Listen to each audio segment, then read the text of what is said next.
Singapura sering dipuji sebagai model kejayaan. Dengan KDNK per kapita melebihi $80,000 Amerika, 2022, ia kini antara pusat kewangan dan pelabuhan terpenting dunia. Semua ini bermula pada era Lee Kuan Yew, yang sejak 1959 memimpin Parti Tindakan Rakyat, dan selepas merdeka pada 1965 membawa Singapura daripada negara miskin kepada negara maju dalam beberapa dekad. Namun, perjalanan ini tidak bebas daripada kontroversi. 1. Otoritarian demi kestabilan. Tahun 1960-an penuh cabaran, pengangguran tinggi, ketegangan kaum dan gerakan kiri.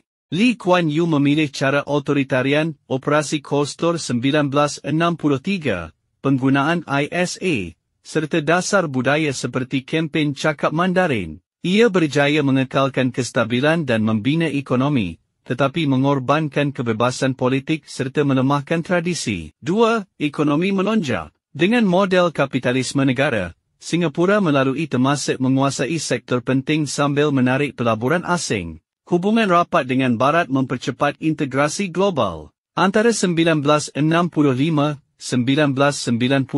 KDNK berkembang pesat, menjadikan Singapura sebuah ekonomi moden. 3. Cabaran masa depan. Di sebalik kejayaan, timbul persoalan. Politik masih sempit ruang kritik.